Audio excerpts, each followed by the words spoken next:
Hello everybody, I'm Harry Simons, the Customer Success Manager at Join. Today I'll be talking through how you can create consolidated reports across multiple cloud accounting platforms.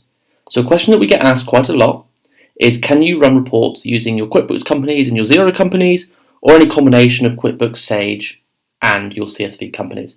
The simple answer is yes.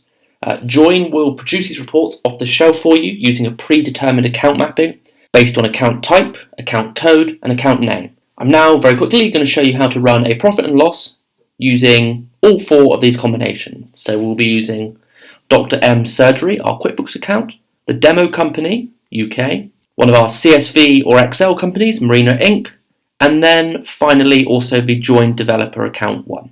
So we're going to head on over to the profit and loss section.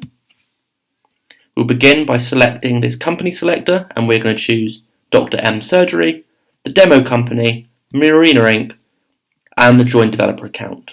Selecting all four different options within Join, we're going to apply these changes, and just like that, a consolidated profit and loss for the previous and current month with a total column has been created for us off the shelf. So thank you very much for watching. If you have any questions about running reports within Join or anything to do with any of the cloud accounting platforms I mentioned, please feel free to reach out by emailing us at support@join.co. Thank you very much. Take care. Goodbye.